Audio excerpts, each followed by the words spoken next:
Nous allons commencer le temps du Saint-Esprit.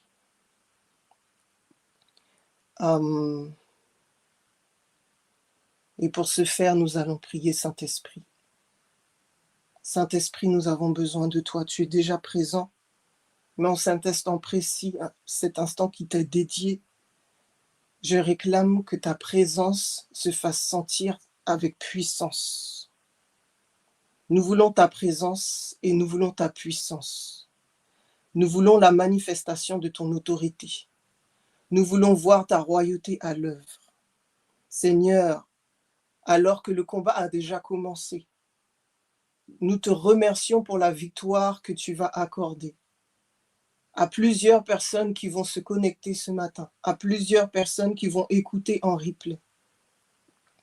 Père éternel, envoie les anges encore une fois, envoie les anges, ils sont déjà là, mais envoie encore des légions, envoie encore au Père éternel, envoie encore pour décimer tes ennemis. Voix éternelle, il y a des menaces. Voix éternelle, il y a des attaques. Seigneur, ce ne sont pas nos combats, ce sont les tiens. C'est toi qui as mandaté cette radio ce matin pour cette émission. C'est toi qui as choisi les intervenants.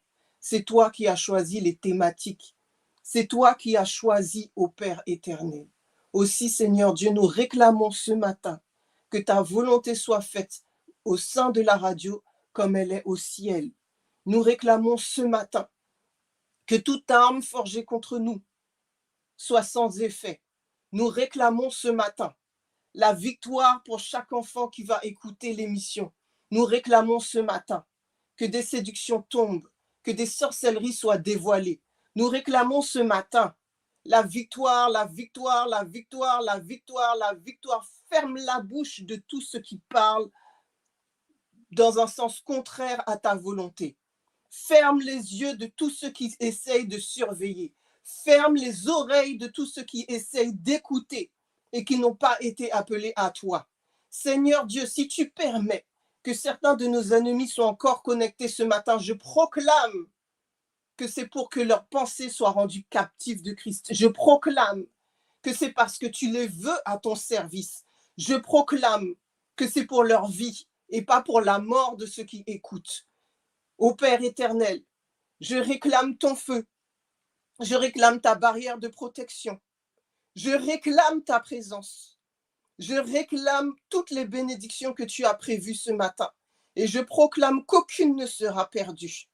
Je proclame que ta semence prend effet, prend ancrage en chaque personne qui écoute. Ouvre les oreilles de ceux qui sont connectés. Ouvre les yeux spirituels de ceux qui sont connectés. Ouvre les cœurs, ouvre les esprits. Je m'oppose à tout esprit d'opposition. Je m'oppose ce matin à tout esprit contraire, tout esprit de sorcellerie, tout esprit de mensonge, tout esprit de séduction. Je m'oppose ce matin au nom de Jésus et je proclame que ma parole a du poids. Je proclame que je parle de ta part. Je proclame que rien ne peut nous nuire. Je proclame que ce qui doit être dit sera dit sans rien oublier. Je proclame ce matin, encore une fois, ta victoire. C'est dans le nom de Jésus que ceux qui ont menacé, que ceux qui se sont levés contre la radio 3 anges ce matin, plient le genou, que des têtes tombent, que des griffes tombent, que des queues soient coupées, que des ennemis soient éliminés ce matin. C'est dans le nom de Jésus que j'ai prié. Amen, amen et amen. Ce matin, je veux parler d'un sujet qui nous concerne tous et que je combats encore. Je veux parler de la séduction, je veux parler du mensonge, je veux parler de la sorcellerie qui sévit parmi le peuple de Dieu. Nous savons ce que dit la parole de Dieu. Nous allons prendre un premier texte dans Joël 2, versets 28 à 29, qui dit « Après cela, je répandrai mon esprit sur toute chair. Vos fils et vos filles prophétiseront, vos vieillards auront des songes et vos jeunes gens des visions. Même sur les serviteurs et sur les servantes, dans ce jour-là, je répandrai mon esprit. » Je crois que sur chacun des enfants de Dieu, le Seigneur a répandu son esprit. La parole ne ment pas. Je crois qu'il a répandu son esprit sur toute chair. Je crois que nous sommes en capacité de prophétiser, d'avoir des songes et d'avoir des visions. Nous sommes beaucoup à prophétiser, à avoir des songes et à avoir des visions. Et aujourd'hui, je suis venue te dire, c'est bien et c'est normal. C'est l'accomplissement de la parole de Dieu. Cependant, aujourd'hui, je suis venue dire aussi que lorsque le Seigneur te donne un don, Satan vient avec la contrefaçon. Si le Seigneur a prévu que tu puisses prophétiser, que tu puisses avoir des songes et des visions, certainement, Satan a semé en toi de la divination et de la sorcellerie. Certainement, ces choses se manifestent dans ta vie à ton insu. Certainement, tout ce que tu vois, tout ce que tu entends, toutes les révélations que tu as ne viennent pas de Dieu. Et certainement, Satan se sert de toi pour faire du mal au corps de Christ. Et quand je dis tu, je m'inclus aussi. Certainement, aucun d'entre nous n'est exempt d'erreur. Aucun d'entre nous n'est exempt de séduction. Aucun d'entre nous n'est exempt de sorcellerie. Je suis venue dire en fait que nous en parlons souvent sur la radio Trois Anges. Beaucoup disent que lorsque nous sommes enfants de Dieu, il y a certaines protections que nous avons. C'est vrai. Mais lorsque nous sommes enfants de Dieu, il nous faut nous rappeler d'où nous avons été sortis. Nous ne connaissons pas notre héritage. Dieu le connaît. Nous ne connaissons pas notre origine. Dieu le sait. Nous ne connaissons pas notre lignée. Dieu le sait. Et Satan aussi. Satan aussi. Satan va chercher dans ta lignée, depuis Adam et Ève, tout ce qui peut parler contre toi pour pouvoir faire des réclamations. Combien de portes ouvertes tu as chez toi, tu ne sais pas. Combien de terrains mouvants, combien de marécages, combien d'abominations, combien d'autels, d'alliances, de promesses, de pactes, de vœux, combien de sacrifices humains et d'animaux ont été faits, tu ne sais pas. Tu cherches la délivrance, tu pries, Seigneur Dieu, délivre-moi, délivre-moi, délivre-moi, délivre-moi. Tu pries un jour, tu jeûnes, tu pries 7 jours et tu crois que c'est fini. Ce n'est pas le cas. Ce n'est pas le cas. Aujourd'hui, je suis venue parler de la vérité. Je ne dis pas que je l'ai, je suis toujours en chemin. Je suis toujours en train de combattre. Mais aujourd'hui, on va parler de certaines vérités.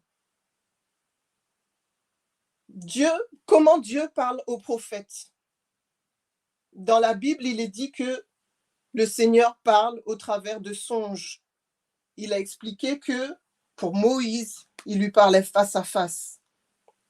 Je n'avais pas prévu ce verset, donc je vous demande juste l'instant de chercher.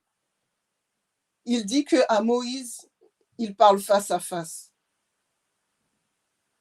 mais qu'aux autres, il parlera au travers de songes, au travers de rêves. Je ne trouve pas le verset, mais ce n'est pas grave. Si quelqu'un peut le mettre en commentaire, si vous connaissez la référence, il n'y a pas de souci. Et Satan aussi parle par des songes. Aujourd'hui, j'aimerais vous conduire dans un texte. Nous allons parler de Balaam.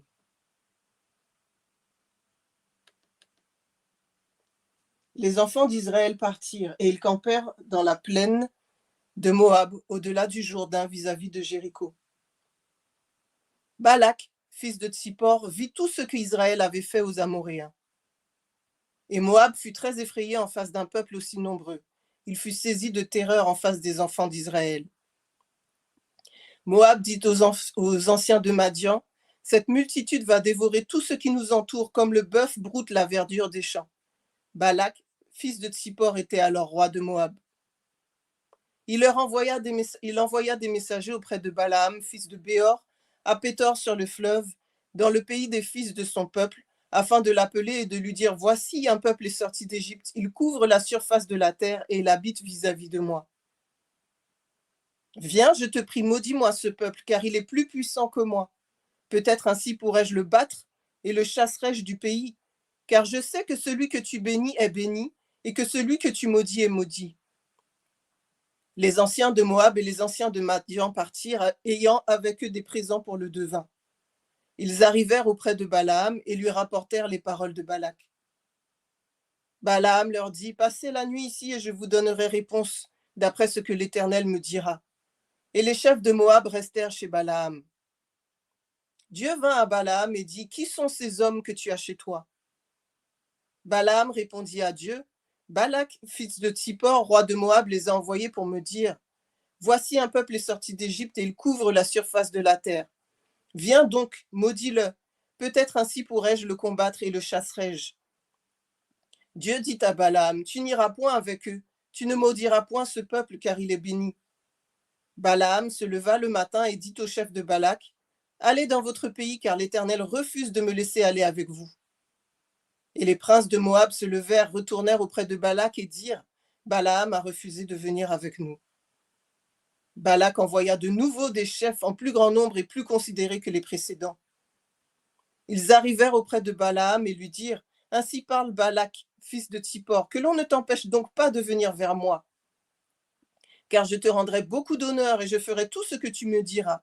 Viens, je te prie, maudis-moi ce peuple. » Balaam répondit et dit aux serviteurs de Balak, « Quand Balak me donnerait sa maison pleine d'argent et d'or, je ne pourrais faire aucune chose, ni petite, ni grande, contre l'ordre de l'Éternel mon Dieu.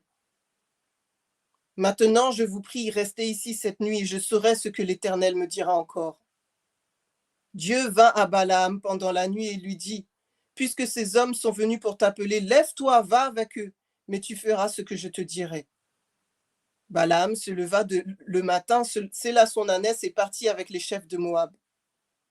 La colère de Dieu s'enflamma parce qu'il était parti, et l'ange de l'Éternel se plaça sur le chemin pour lui résister. Balaam était monté sur son ânesse, et ses 2 serviteurs étaient avec lui.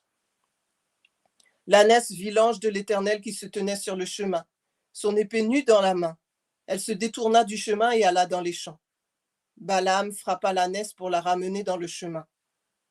L'ange de l'Éternel se plaça dans un sentier entre les vignes. Il y avait un mur de chaque côté.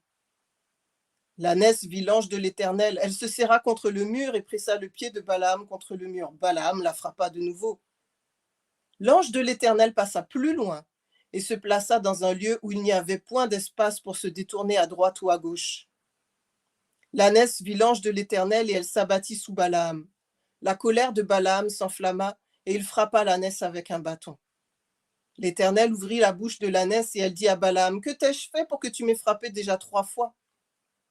Balaam répondit à l'ânesse, « C'est parce que tu t'es moqué de moi.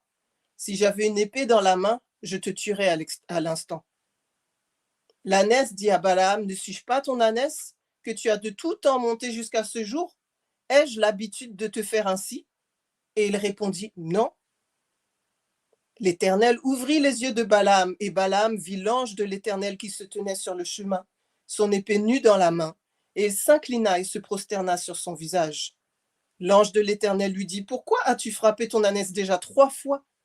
Voici, je suis sorti pour te résister, car c'est un chemin de perdition qui est au-devant de moi. L'ânesse m'a vu, et elle s'est détournée devant moi, déjà 3 fois. Si elle ne s'était pas détournée de moi, je t'aurais même tué, et je lui aurais laissé la vie. » Balaam dit à l'ange de l'Éternel, « J'ai péché, car je ne savais pas que tu te fusses placé au-devant de moi sur le chemin.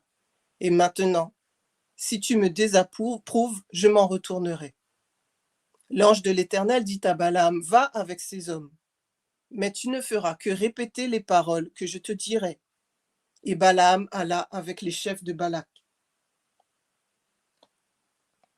Saint-Esprit, encore une fois, je réclame que les oreilles s'ouvrent, que les yeux spirituels s'ouvrent, que celui qui a des oreilles pour entendre, entende ce que tu veux dire ce matin.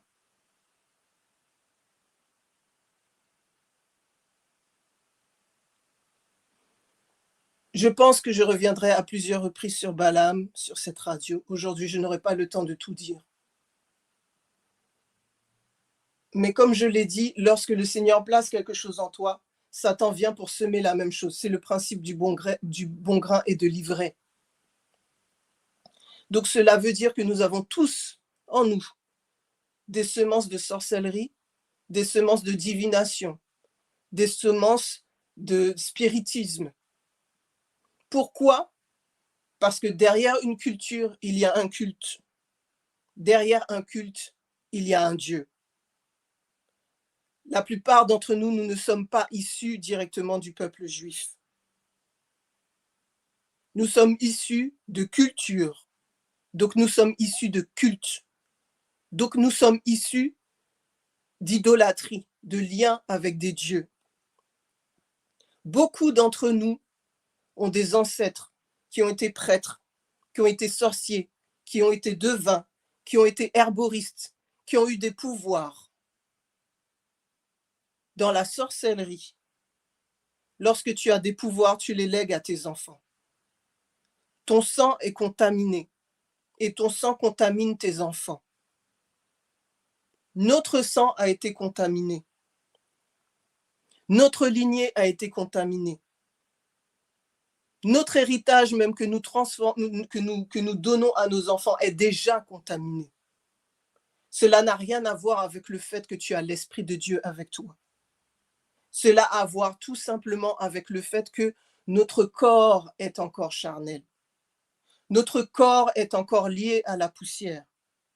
Je vous invite à réécouter mon message du mois dernier, lorsque je parlais du fait que le serpent mord l'être humain et lui donne son venin. La délivrance n'a rien à voir avec le salut. Ton salut est acquis en Jésus-Christ. La délivrance a un lien à voir avec la sanctification. Certaines personnes qui auront encore des péchés pour lesquels ils n'auront pas réussi à avoir la victoire seront sauvés. C'est la raison pour laquelle aussi, si des personnes confessent sur leur lit de mort le nom de Jésus-Christ, Seigneur et Sauveur, ils seront sauvés. Ça ne veut pas dire qu'ils auront eu la délivrance de tous leurs esprits mauvais, mais ils seront sauvés, parce que la délivrance n'a rien à voir avec le salut. La délivrance est là pour que nous puissions vivre la vie en abondance que le Seigneur nous accorde. La délivrance est en lien avec la sanctification. Et la sanctification est le travail de toute une vie. Ce n'est que lorsque nous aurons un corps glorifié, ce n'est que lorsque nous aurons la stature de Christ, que nous pourrons dire que Satan n'a rien en nous. Ce jour va arriver pour certaines personnes qui seront toujours sur terre, je le crois. Il viendra un temps où certaines personnes seront sans péché. Ça veut dire qu'ils n'auront plus la nature pécheresse. Ils ne seront plus en capacité de pécher. Mais pour le moment, nous sommes encore pétris de cette nature, la chair encore qui en nous agit.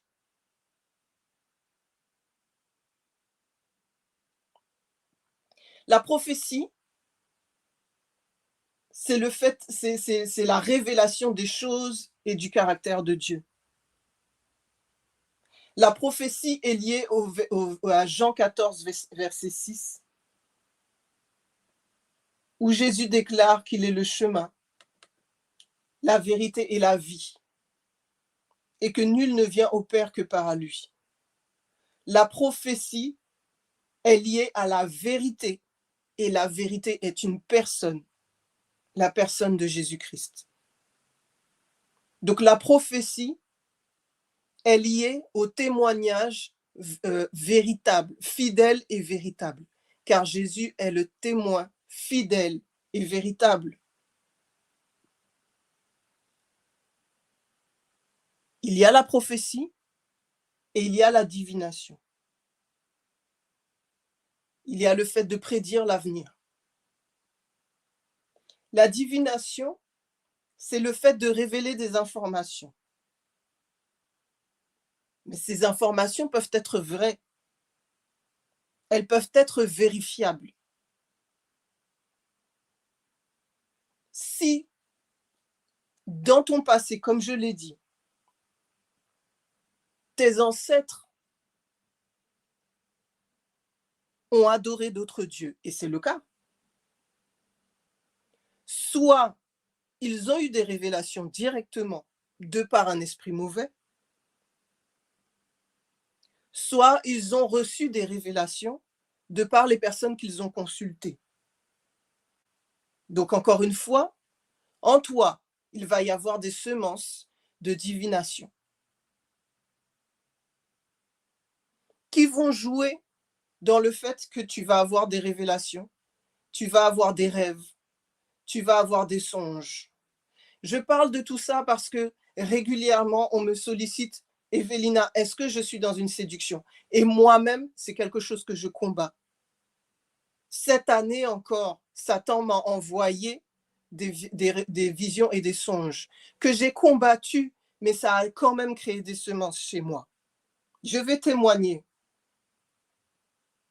Satan, la divination est basée donc sur une personne, Satan, comme la prophétie est basée sur une personne, Jésus. Il n'y a aucune différence entre un rêve qui vient de Dieu et un rêve qui vient de Satan, si ce n'est la source. Le problème de beaucoup d'entre nous, nous croyons que nous sommes en capacité de voir lorsque nous sommes dans une séduction. Nous croyons que nous sommes en capacité de juger si un rêve, si un songe vient de Dieu ou pas. Nous croyons que nous sommes en capacité de juger si une révélation vient de Dieu ou pas. Ce n'est pas le cas. Le mensonge ne peut être dévoilé que par l'esprit de vérité. En fonction de ton expérience, en fonction de ta connexion avec Dieu, en fonction de l'onction que tu vas avoir, qui est le fruit de ton expérience et de ton intimité avec Dieu, tu verras plus ou moins facilement que tu es dans l'erreur. Mais ça ne veut pas dire que tu es exempt d'erreur. Il n'y a que le Saint-Esprit qui peut te dire. Et la Bible dit: malheur à celui qui se croit debout, qu'il prenne garde de tomber. Trop de personnes pensent qu'elles sont debout. Mes amis, je parle à la radio, mais je suis tout le temps en prière chaque fois que je dois parler à la radio. Seigneur Dieu, est-ce que je vais me tromper par omission, par rapport à mes projections, ma façon de penser, etc. J'ai tellement vécu dans la séduction et il m'arrive encore tellement de séduction que lorsque je viens sur la radio pour vous raconter quelque chose, mes amis, je suis dans un combat, moi. Quand je dis quelque chose, je le dis avec assurance. Vous le croyez? Parce que je parle de ce que je pense avoir reçu, mais dans le même temps, je prie et je demande au Seigneur sa grâce et sa miséricorde. Dans le cas de la divination, j'ai dit que Satan parle de choses qui sont vraies et vérifiables. Pourquoi? Parce que Satan peut parler d'un futur qu'il est en capacité de créer en fonction de son niveau d'information et de ses portes d'accès dans ta vie. À plusieurs reprises sur la radio, j'ai parlé du fait qu'il y a des sorciers qui sont mandatés simplement pour la collecte d'informations. Certains d'entre nous ont des difficultés pour pouvoir se taire. Chaque fois qu'on leur pose des questions, ils parlent. Même quand ils n'ont pas envie de parler, ils parlent. Moi, c'était mon problème. Ça fait des années, mes amis, que je prie contre la logorée, le fait de parler trop, le fait de parler beaucoup. J'ai prié, j'ai jeûné, J'ai pleuré devant l'Éternel pendant des années. Et je disais, jusqu'à présent, mes amis, je n'arrivais pas à fermer ma bouche. J'ai pris la décision ferme d'arrêter de fréquenter toutes les personnes qui me posent trop de questions. Toutes les personnes qui se disent mes amis, mais qui récoltent des informations. Aujourd'hui, enfin, c'est une aparté, mais je dis aujourd'hui, j'ai trouvé 4 conditions à l'amitié. Maintenant, c'est mon filtre. La confiance.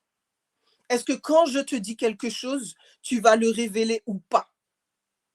Si tu es marié, il y a des choses que tu vas peut-être dire à ton mari, je comprends, mais est-ce que tu vas lui dire tout ce que je te dis?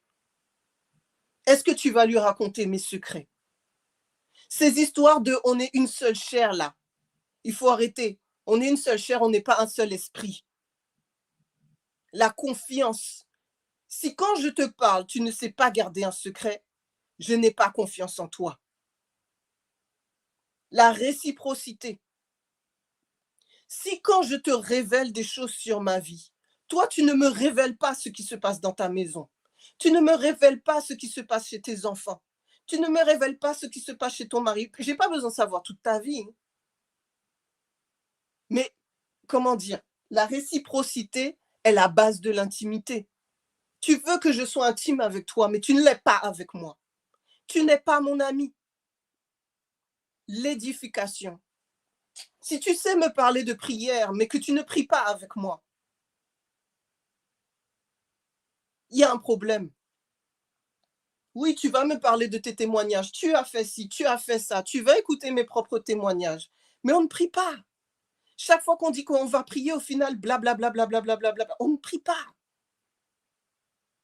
Si chaque fois que je t'appelle, c'est pour me dire que dans l'église, il y a ceci, que telle sœur a fait ceci, que tel frère a tel problème, tu ne m'édifies pas, tu n'es pas mon ami.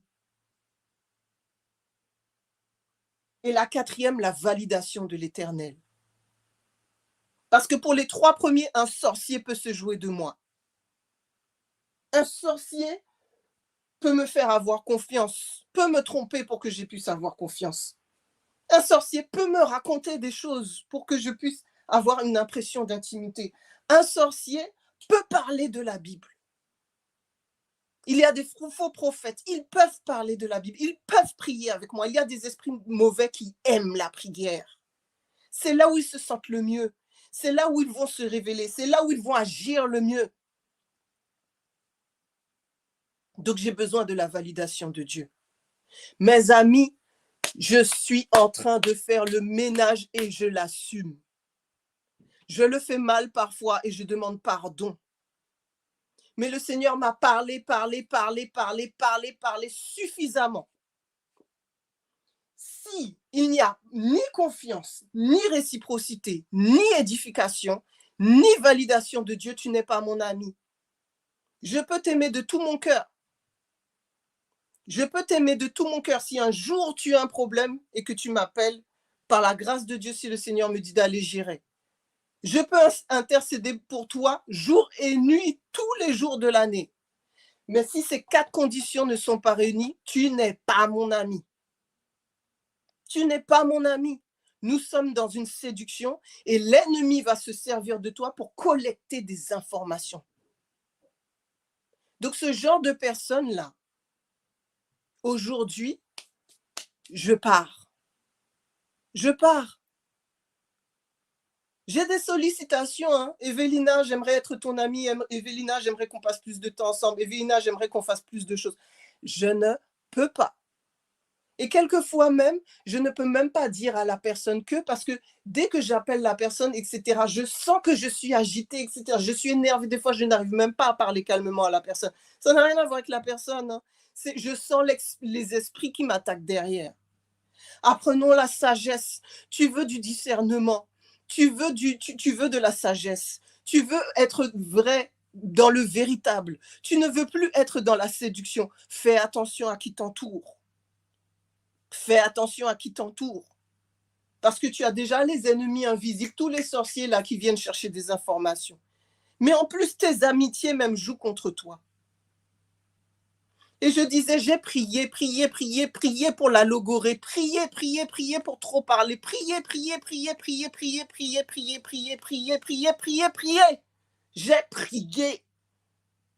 Et aujourd'hui, le Seigneur commence à me donner la victoire. Hier, j'ai combattu et je combats encore.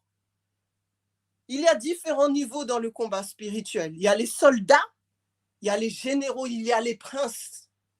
Mes amis, je te dénonce ce matin. Il y a un prince, je ne donnerai pas son nom. Dieu m'a donné son nom, je ne donnerai pas. Parce que tout le monde n'est pas sage en écoutant RTA. Mais il y a un prince qui s'appelle le prince de l'accusation et de l'inquisition. Le prince des accusations et des inquisitions. Je n'arrivais pas à être délivrée à cause de ce prince.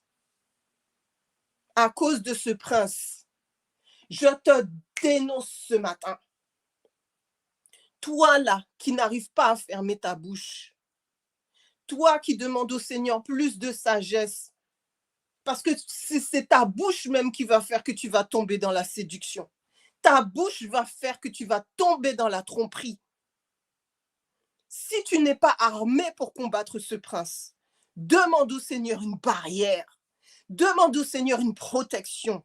Demande au Seigneur d'envoyer des anges pour te protéger de ce prince de l'accusation et de l'inquisition. Quand tu as ce prince en toi, quand tu as ce prince qui agit dans ta vie, parce que c'était ça chez moi. C'est pour ça que je priais, je vous dis depuis des années, je fais ce combat. Mais là aujourd'hui, au nom de Jésus, on s'attaque à la source. Ce prince faisait que chaque fois je parlais, il notait, il envoyait des gens pour noter. Et après, tu reçois des révélations, tu reçois des choses que tu ne comprends même pas. L'inquisition, c'est le fait d'aller fouiner. Comment va ta fille? Mais tu es sûre? Et comment va ton mari? Oh, ça fait longtemps que je ne l'ai pas vu. Et comment va ton travail? Tu es sûre? C'est toujours pour apprendre de tes nouvelles. C'est toujours pour prier. C'est toujours parce qu'on se soucie de toi. L'inquisition. L'inquisition. Dans l'inquisition, il y a de la sournoiserie. Sincérité n'est pas vérité. Toutes les personnes qui sont autour de toi, là, sincérité n'est pas vérité. S'ils n'ont pas l'Esprit de Dieu en eux, qui agit en eux, ça veut dire que tu vas voir les fruits de l'Esprit. Ça ne veut pas dire que la personne est parfaite, ça ne veut pas dire que la personne est sans péché, mais la personne se reprend. Tu vois que cette personne cherche la sanctification. Tu vois que cette personne est corrigible.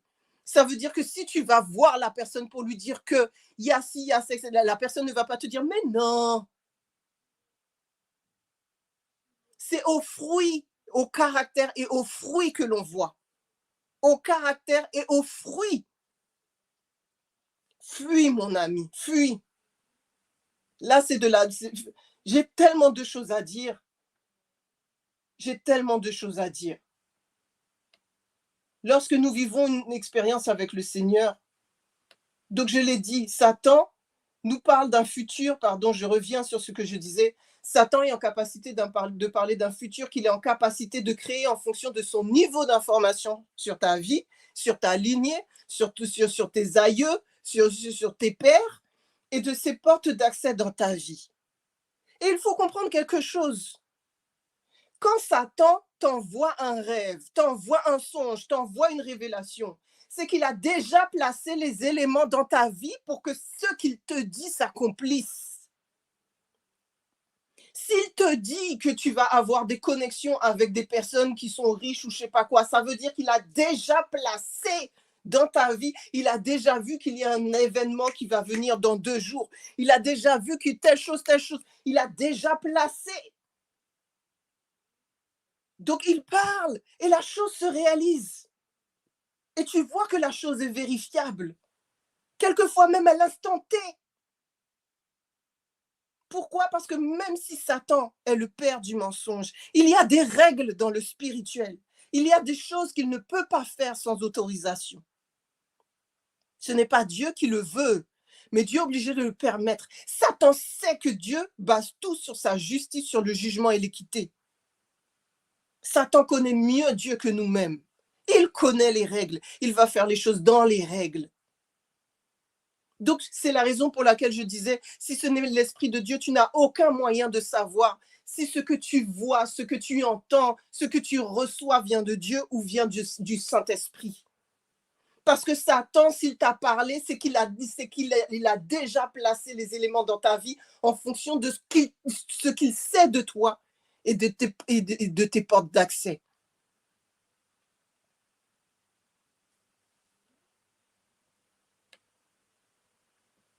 Maintenant, je vais parler spécifiquement des rêves et des songes, mais les révélations aussi, en fait.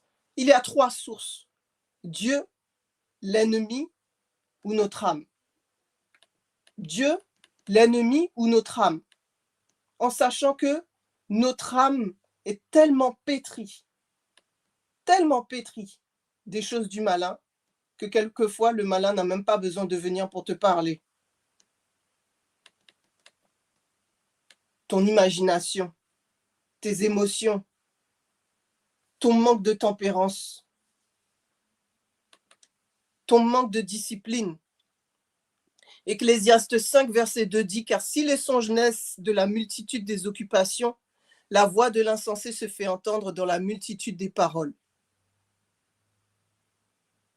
Donc vous voyez, trop parler, c'est être insensé. Mes amis, la folie, c'est satanique.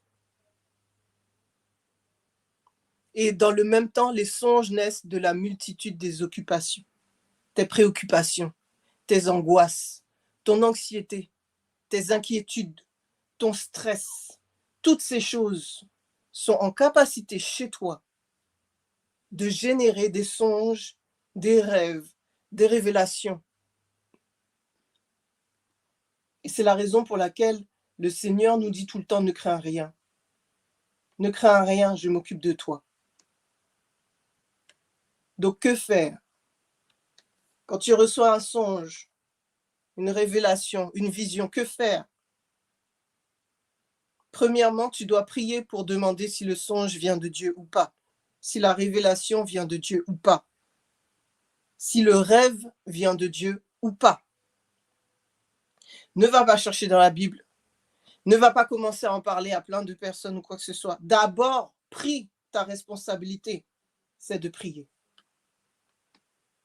Le Seigneur a dit que celui qui manque de sagesse la demande et il la lui sera donnée sans reproche. Prie.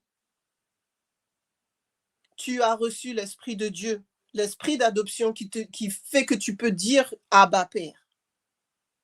Prie.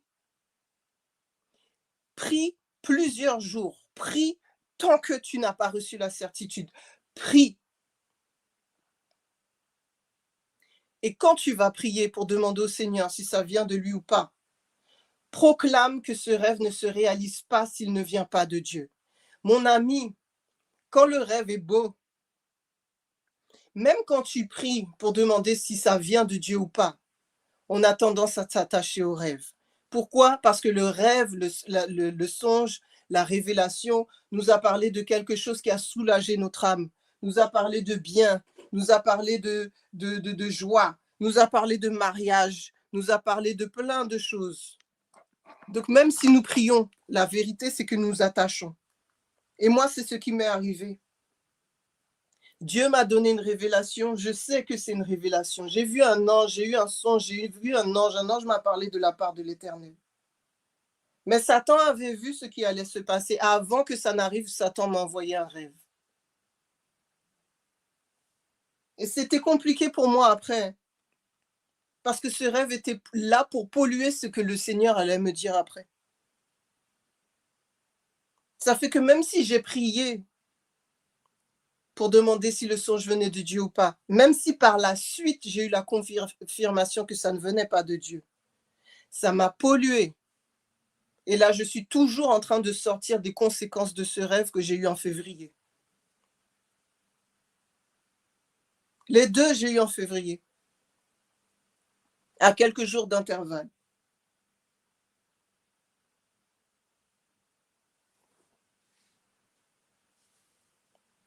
Prie pour que si le rêve vient de Dieu, tu puisses en avoir la juste interprétation.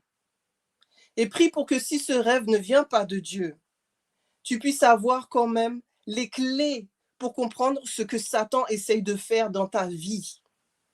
Parce que même les rêves de Satan sont des indicateurs pour te dire ce qui se passe dans ta vie, dans le spirituel. Satan n'envoie rien pour rien. Satan est avare, Satan est chiche. Satan ne frappe pas s'il n'y a pas un intérêt derrière. Satan ne frappe pas s'il ne voit pas qu'il est en train de se passer quelque chose. Si Dieu veut te bénir, Satan est capable de t'envoyer un rêve pour que tu rates la bénédiction. Mais le fait qu'il t'ait envoyé un rêve est quand même un indicateur du fait qu'il y a une bénédiction.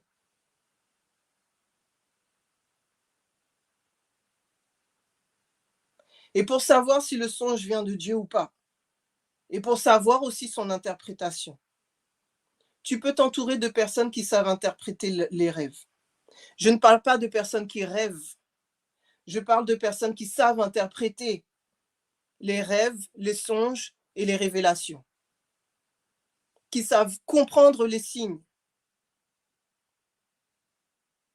Si tu n'as pas ça autour de toi, demande à des personnes qui sont de vrais intercesseurs, afin de pouvoir te soutenir. Attends les confirmations. Attends les confirmations. Et ne va pas trop vite dans l'interprétation de ce que tu vois, car parfois, tu vas voir des personnes dans un rêve et tu vas croire qu'il s'agit des personnes en question, alors que non, ce sont des images pour parler de ta vie. Et toi, tu vas voir le rêve, tu vas voir ces personnes, tu vas dire « Ah, le Seigneur m'a montré telle chose sur la personne. » Il s'agit de toi. Si tu n'as pas la sagesse nécessaire, tu vas aller appeler la personne pour lui dire « Oui, oh, ma sœur, voilà ce que j'ai vu en rêve. » Alors qu'il ne s'agissait pas de la personne. Quelquefois, tu vas voir des scènes qui vont parler de mariage, des scènes qui vont parler d'alliance, des scènes qui vont parler de bébé. Tu peux même croire qu'il arrive des fois où tu vas voir qu'il s'agit de quelqu'un d'autre, alors qu'en fait, on est en train de te dire que dans le monde spirituel, tu as un mari. Dans le monde spirituel, tu as une famille. Dans le monde spirituel, tu as des enfants.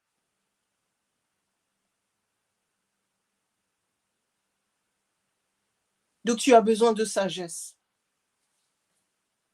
Si le rêve est confirmé, demande si tu dois parler de celui-ci aux personnes que tu as vues dans ton rêve. Ça, c'est capital.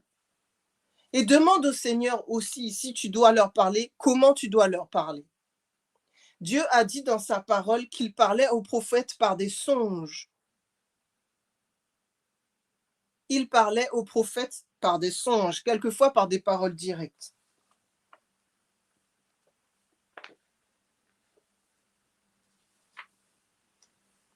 Donc, quelquefois, tu n'as pas besoin de raconter le rêve. Tu as juste besoin de dire que voilà, je pense que si, ça, si, ça. Tu peux demander aussi au Seigneur, Seigneur Dieu, si véritablement je dois parler à la personne, favorise la prochaine conversation pour que l'on puisse parler de la thématique.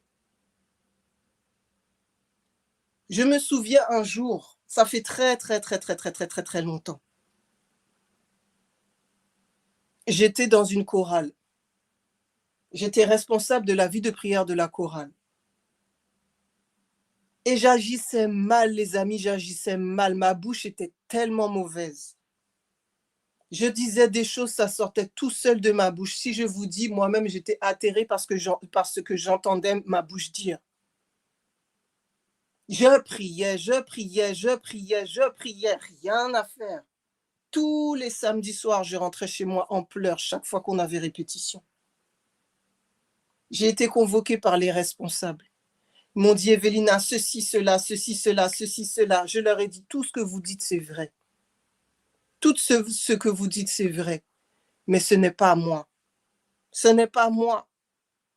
On m'a dit, Évélina, tu es trop orgueilleuse. Chaque fois qu'on te dit quelque chose, tu dis, tu sais, c'est vrai. Mais la vérité, c'est regarde. Comment ça s'appelle? C'est au fruit qu'on juge et la personne avait raison et le fruit que je manifestais n'était pas bon. Et je lui disais, je disais à ses responsables, ce n'est pas, je ne suis pas en train de vous mentir. Je suis victime moi-même de ce qui se passe. Et ce soir-là, j'ai appelé quelqu'un.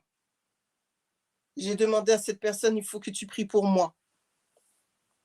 Et je lui ai raconté ce que je vivais. Cette personne m'a dit, Evelina, je t'ai vue en rêve. Je t'ai vue en rêve.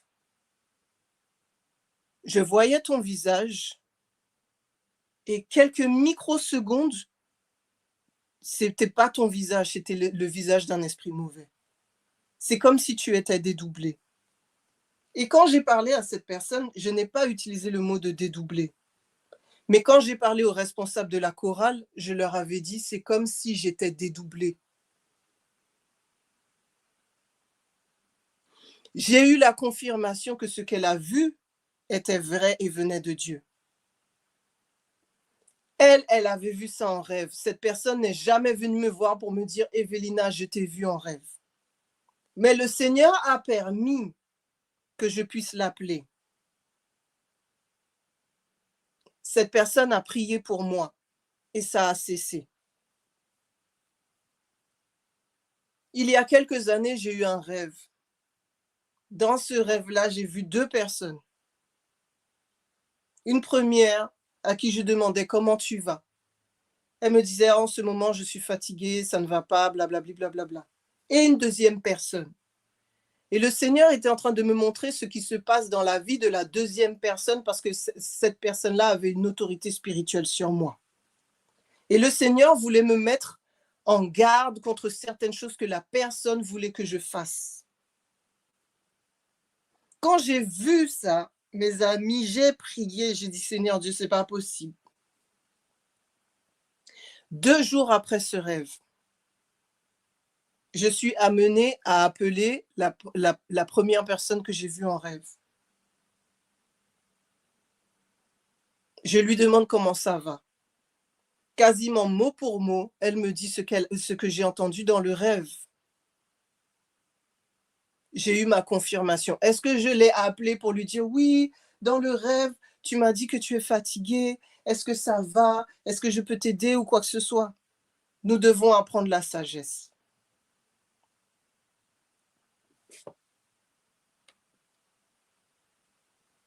Lorsque nous recevons des songes, des rêves, des révélations, il est important pour nous de rester dans le calme et la confiance. C'est dans le calme et la confiance que sera ta force.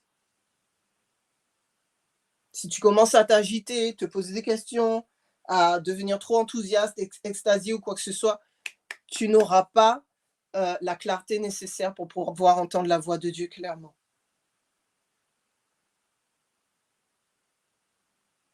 La maturité spirituelle, ça s'acquiert avec le temps.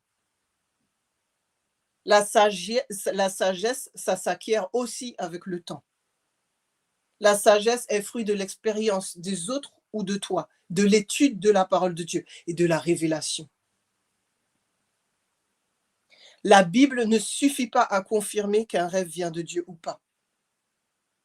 Parce que si tu es dans une séduction et que tu n'es pas en capacité de voir que tu es dans une séduction, la Bible va confirmer ta séduction. Satan a utilisé la Bible comme arme contre Dieu, contre Jésus. Satan connaît mieux la Bible que toi.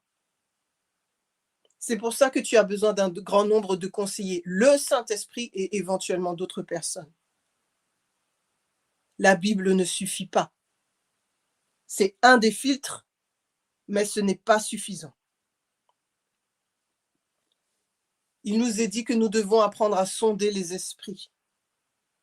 Ce que j'ai dit plus haut par rapport au fait de savoir avec qui tu t'entoures et mes amis. J'ai parlé des 4 conditions, pour moi, les 4 critères pour l'amitié. Si tu fréquentes des amis qui sont dans qui ne sont pas éclairés, qui ne t'édifient pas, qui ne sont pas en train de chercher une vraie sanctification. On a des gens au temple, hein, ils sont, encore une fois, sincérité n'est pas vérité, c'est au Seigneur de te montrer. Tous ceux qui pleurent devant l'Éternel ne sont pas des personnes qui sont prêtes à payer le prix pour la sanctification. Il y a beaucoup de gens qui se séduisent sur eux-mêmes, qui savent qu'ils ont un problème, mais qui ne veulent pas aller jusqu'au bout. Qui savent qu'ils ont un problème, mais qui ne veulent pas accepter que leur problème va aussi loin que ce que les autres veulent dire. Nos églises sont pleines de personnes qui ont des esprits de divination et de séduction. Pleines. Les esprits des autres se complaisent dans les lieux spirituels. Ils aiment ça. Parce qu'ils ont besoin, les esprits des eaux, les esprits de séduction et de divination ont besoin que tu les regardes pour dire oh, voici un prophète de l'Éternel. Voici quelqu'un qui a l'esprit de Dieu. Ils aiment ça.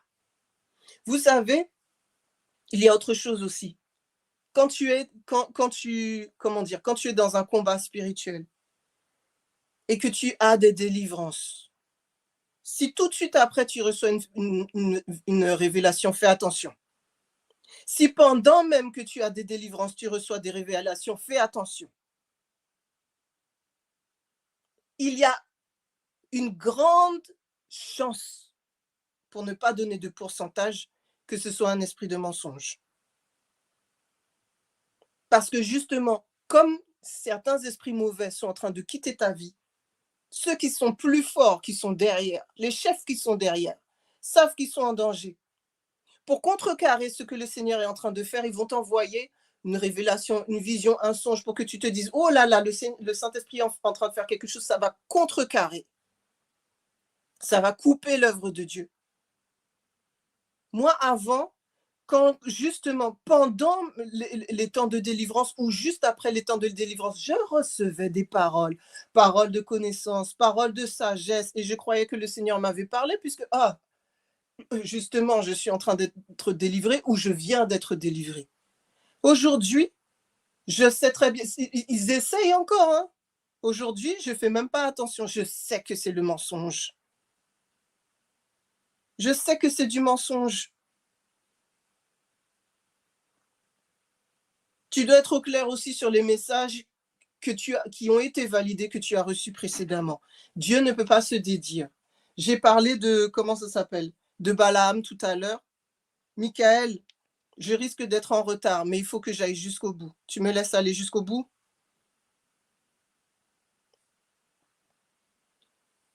Je ne sais plus ce que je disais. Dieu ne se dédie pas. Tout à l'heure, j'ai lu Balaam. On va revenir sur le texte de Balaam.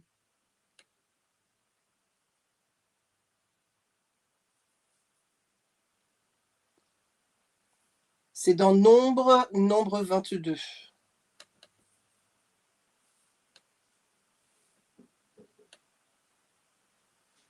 Quand je dis jusqu'au bout, c'est pour aujourd'hui. Je continuerai après un autre moment, mais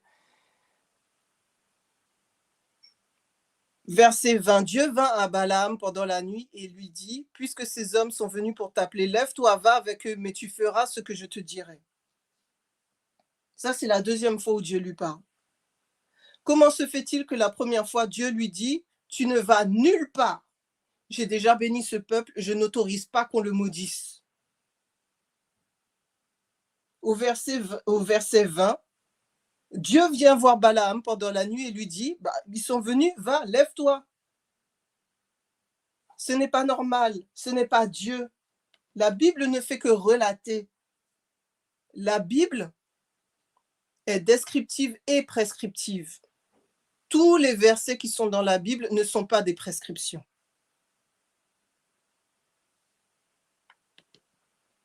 Verset 22, la colère de Dieu s'enflamma parce qu'il était parti. Et l'ange de l'Éternel se plaça sur le chemin pour lui résister. Dans l'Ancien Testament, l'ange de l'Éternel, c'est Jésus lui-même. Donc Jésus lui-même se place sur le chemin pour lui résister. Pourquoi on sait que c'est Jésus lui-même? Parce que lorsque l'ange de l'Éternel vient, on voit que les patriarches adoraient l'ange. Dans Apocalypse, il est dit que Jean est à côté d'un ange et quand il voit l'ange, il veut se prosterner. L'ange lui dit « Non, adore Dieu seul, je suis un compagnon. Je ne suis qu'un compagnon. » Donc, lorsque vous voyez que l'ange de l'Éternel est quelque part et que l'on se prosterne devant lui, c'est que c'est Jésus. Et plus loin dans le chapitre, on voit que Balaam se prosterne. Donc, Jésus lui-même, épée à la main, en colère, vient pour se placer sur le chemin de Balaam et pour lui résister.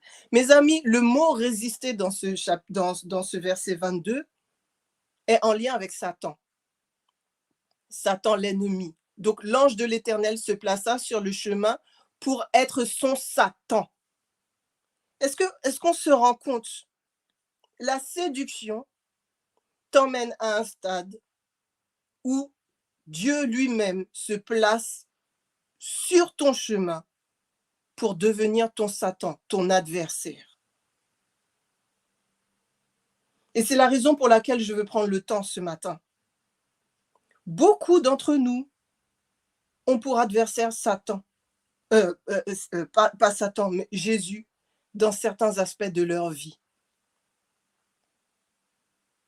Tu es en train de travailler sur un projet et tu as des empêchements. Tu crois que c'est l'ennemi.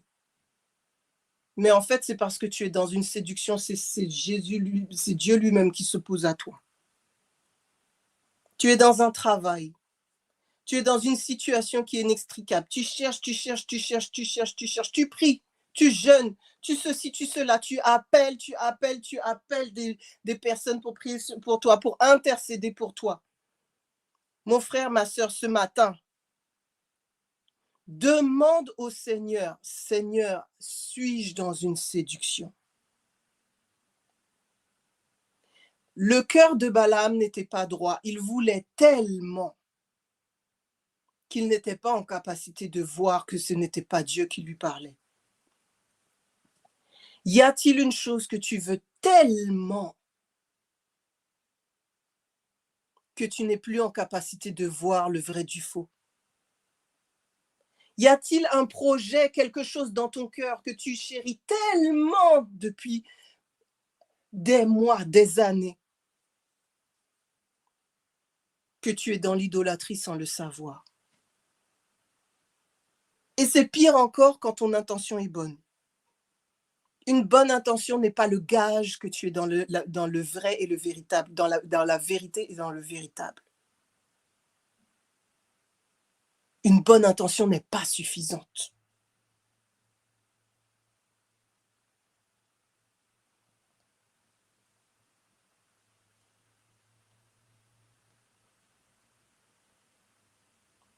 Il nous faut quand même prendre un temps pour prier. J'aimerais finir pour aujourd'hui, parce que j'ai dit je reviendrai dessus, avec le texte d'Actes 16, versets 16 à 18. Donc c'est Paul avec ses compagnons. Comme nous allions au lieu de prière, une servante qui avait un esprit de python et qui en devinant procurait un grand profit à ses maîtres, vint au-devant de nous et se mit à nous suivre, Paul et nous. Elle criait: « Ces hommes sont les serviteurs du Dieu très haut et ils vous annoncent la voie du salut. » Elle fit cela pendant plusieurs jours. Paul, fatigué, se retourna et dit à l'esprit: « Je t'ordonne au nom de Jésus-Christ de sortir d'elle. » Et il sortit à l'heure même. Imaginons la scène. Ils vont au lieu de prière. Ils sont dans une atmosphère spirituelle, hautement spirituelle. Je l'ai dit, certains esprits mauvais aiment l'Église, aiment la prière, aiment le jeûne, aiment la méditation. Ils vont au lieu de prière. Imaginons, tu vas dans un pays étranger. Tu vas prier pour que le Seigneur favorise le lieu où tu vas aller afin que l'évangélisation porte du fruit. Donc tu es déjà en train de prier dans ta tête. Ils étaient déjà en train de prier en amont avant d'arriver sur place. Mais ils voulaient encore aller au lieu de prière pour parler à leurs frères justement de Jésus-Christ. Donc ils sont déjà dans cet esprit de consécration pour l'évangélisation. Et une servante qui avait un esprit de python vint au-devant d'eux. Donc tu vois une personne qui vient au-devant de toi, tu ne sais pas pourquoi. Elle se mit à les suivre. Il y a des personnes qui les suivaient, que le Seigneur envoyait, puisqu'on dit même dans Actes, au début, les premiers chapitres de Actes, que le Saint-Esprit ajoutait des membres à l'Église. Et cette femme se met à crier. Ces hommes sont les serviteurs du Dieu très haut et vous annoncent la voie du salut. Imaginez la scène.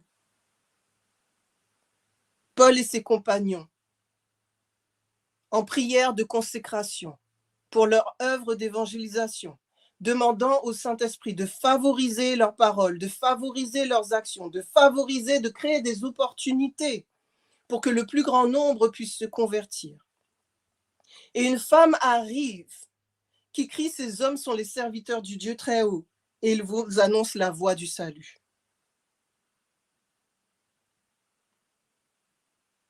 Elle fait cela pendant plusieurs jours. Imaginez la scène. Les gens s'arrêtent. Les gens se questionnent. Il y avait peut-être des personnes qui doutaient de Paul et de ses amis. Mais ils entendent cette femme et ils se disent, ah, non, il doit y avoir quelque chose. Ces hommes-là doivent venir de Dieu. Ces hommes-là doivent avoir une révélation. Il faut que j'écoute ces hommes-là. Imaginez Paul et ses compagnons. Ah, gloire à Dieu, Seigneur, pour cette manifestation de grâce. Gloire à Dieu, Seigneur, pour cette servante que tu as envoyée pour paver le chemin pour nous. Gloire à Dieu, Seigneur Dieu. Voici une Jean-Baptiste pour nous permettre de parler de l'agneau de Dieu. Paul, fatigué, se retourna après plusieurs jours, les amis. Ce qui signifie que Paul, le grand Paul lui-même, l'apôtre Paul, n'a pas vu qu'il était dans une séduction pendant plusieurs jours. Ni Paul, ni ses compagnons n'ont réalisé que cette femme-là était animée d'un esprit de python. Ni Paul, ni ses compagnons n'ont pas vu que ce n'était pas l'Esprit de Dieu qui parlait. On est en train de parler de Paul, hein, parce que lorsque l'on lit la Bible, on a tendance à mettre, comment dire, tous ces gens-là sur des piédestals, se dire que, ah, vraiment, c'était des héros de la foi. Ils ont eu des failles, hein, mais ça va, c'est pas nous.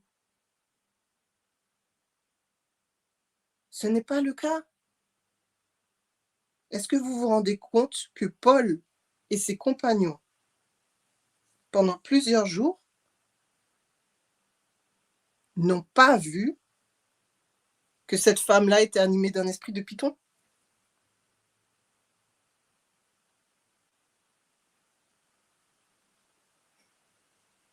Ça l'a travaillé. Le mot fatigué, qui est utilisé là, veut dire aussi offensé, peiné ou mécontent. L'Esprit de Dieu l'a agité jusqu'à ce que Paul arrive au point d'être excédé et pour réaliser que ça suffit. Et c'est là que Paul s'est retourné et a dit à l'Esprit, je t'ordonne au nom de Jésus-Christ de sortir d'elle.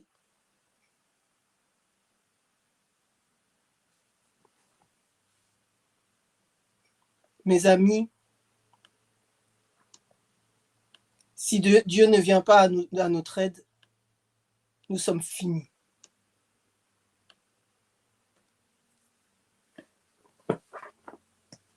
Si tu as reçu un rêve, mon ami, pour te dire que telle personne va mal, je vous ai raconté la personne que j'ai appelée qui m'avait vue en rêve. Mais il y a aussi des personnes, des fois, qui voient. Des fois, on vient me voir pour me dire, Evelina, le Seigneur m'a dit de toi que tu es conductrice de louange. Evelina, le Seigneur m'a dit de toi que tu dois faire ceci. Evelina, le Seigneur m'a dit de toi que... Excusez-moi, le Saint-Esprit me parle aussi. Le Saint-Esprit est assez grand pour me parler. Parce que le Saint-Esprit est celui qui me conduit.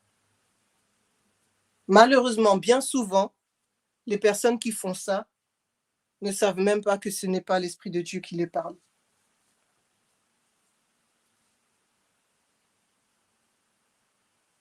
Des fois, on t'appelle, hein: «Ah, Evelina, je t'ai vue en rêve, tu portais une robe, mais la robe n'était pas si blanche que ça».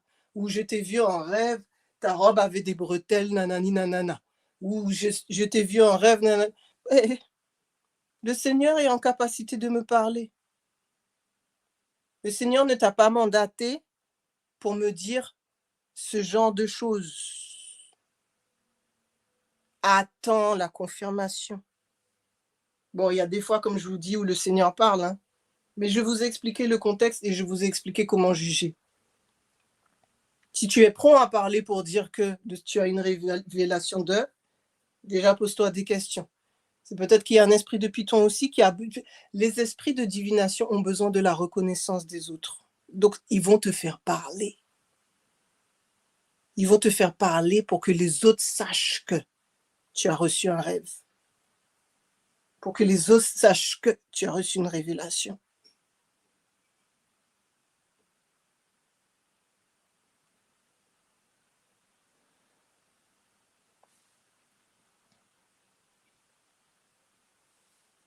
J'ai dit ce que j'avais à dire pour ce matin. J'espère vraiment que ce message va porter du fruit. Car si l'Esprit de Dieu ne vient pas à notre aide, nous sommes perdus. Je m'inclus. Comme je l'ai dit, j'ai encore des combats. J'ai encore des combats. Des combats qui durent depuis des années. Parce que ma lignée est chargée. Et dans le même temps, Dieu fait grâce, il se sert de moi aussi quand même. Mais il y a des conditions. Tu peux même recevoir des révélations de textes bibliques, de choses qu'on va te dire, oui, dans la Bible, il y a quelque chose que tu n'as pas vu, et ceci, et cela, et ceci, et cela, et ça va te sembler vrai. Mais ça ne l'est pas. Il faut éprouver les esprits. Même quand tout semble véritable, même quand tout semble venir de la vérité, tu as besoin de sonder les esprits. Par l'Esprit de Dieu, par la soumission à des personnes de valeur, spirituellement parlant, je parle, des personnes éprouvées, pardon, par ta propre consécration, la prière et la parole de Dieu. Je vais nous laisser, je suis désolée pour le retard, mais nous avons besoin d'un temps pour la prière. Donc je vais nous accorder un moment afin que nous puissions prier et demander au Saint-Esprit de venir à notre secours.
Hébreux 4, verset 12 déclare: Car la parole de Dieu est vivante et efficace, plus tranchante qu'une épée quelconque à deux tranchants, pénétrante jusqu'à partager âme et esprit, jointure et moelle.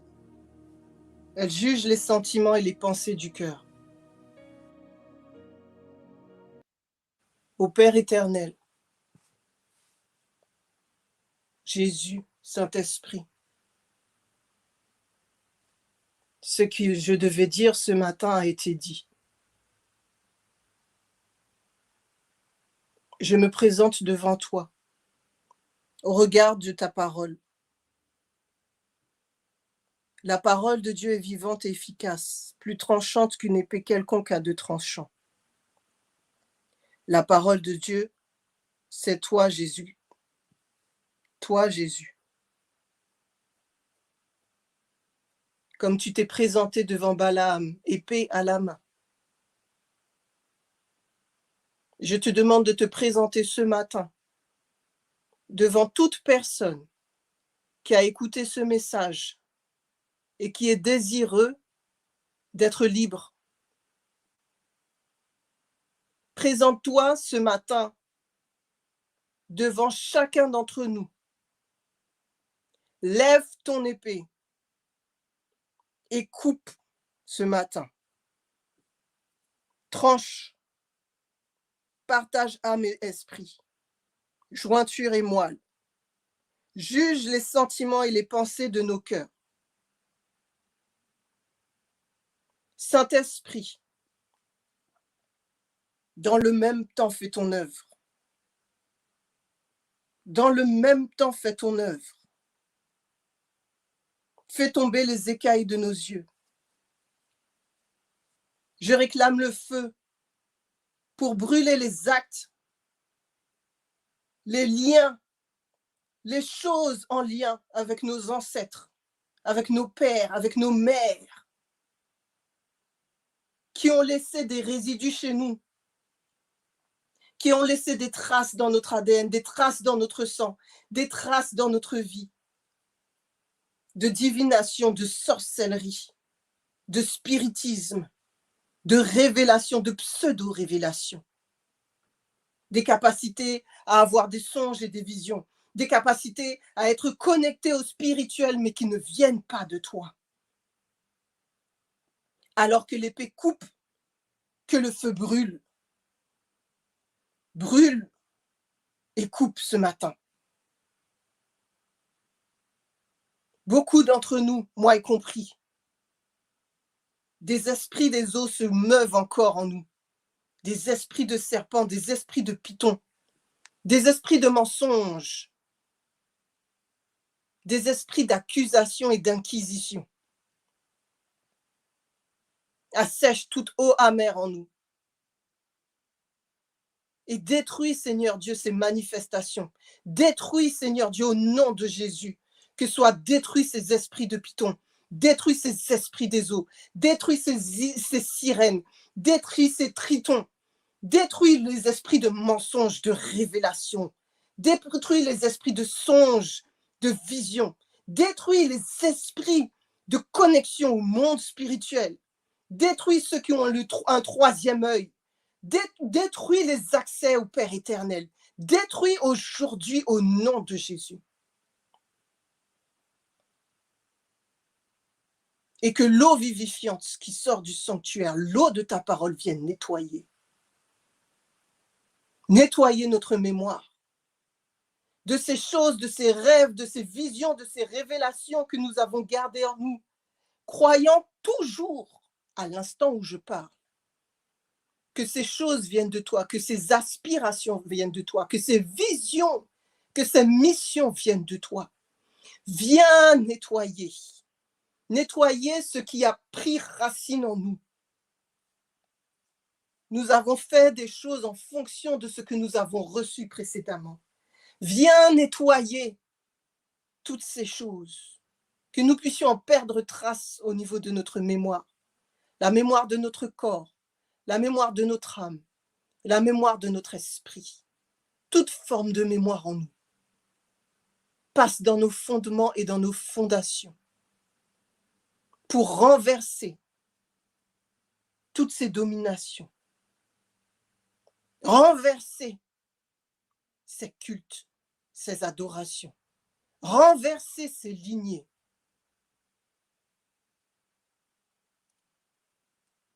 Proclame que sont caduques, nuls et non avenus toute réclamation faite sur nous, toute promesse passée par nos ancêtres, tout serment, toute alliance, tout mariage. Nous proclamons que nous sommes attachés au cep. Nous proclamons l'esprit d'adoption qui nous fait appeler Abba Père. Nous proclamons que nous sommes filles, fils de Dieu. Nous proclamons que les choses anciennes sont passées et que voici toutes choses sont devenues nouvelles en Christ. Quand bien même nous marchons dans ce chemin de la sanctification, je proclame que tu mets une barrière entre ces choses et nous. Je proclame l'inimitié entre ces choses et nous. Comme tu as agité l'esprit de Paul, qui ne pouvait plus supporter d'entendre l'esprit de Python parler. Agite-nous, agite-nous, rends-nous sensibles à ta voix, toujours plus sensibles à ta voix qui fera que nous serons toujours plus sensibles à faire la différence entre toi et notre ennemi. Là où quelqu'un a été volé, là où quelqu'un a été égorgé, là où quelqu'un a été détruit, dans le monde spirituel, dans ses finances, dans son mariage, dans sa famille, dans le matériel, dans toutes les dimensions, là où l'ennemi est venu voler, égorger et détruire. En ton nom, je réclame la restitution. La restitution avec intérêt. La restitution avec intérêt de tout ce qui a été pillé au travers de ces choses. Que tu puisses envoyer un esprit de repentance chez chacun d'entre nous. Que tu puisses révéler, Seigneur Dieu, là où des personnes sont allées voir d'autres personnes leur donnant des révélations de ta part et sont devenues comme Balaam pour toi et que tu es devenu comme un Satan pour eux. Montre-leur, Seigneur Dieu, afin qu'ils puissent confesser. Montre-leur, Seigneur Dieu, afin qu'éventuellement ils puissent aller voir les personnes qu'ils sont allés voir pour demander pardon. Change leur cœur, Seigneur Dieu, afin qu'ils ne soient plus ton ennemi, afin que tu ne sois plus leur ennemi. Nous ne pouvons être divisés, Seigneur. Nous ne pouvons être divisés avec nous-mêmes. Convertis, Seigneur, chaque aspect de notre être. Convertis, Seigneur Dieu, chaque pensée. Convertis-nous, Seigneur Dieu, de manière entière, âme, esprit.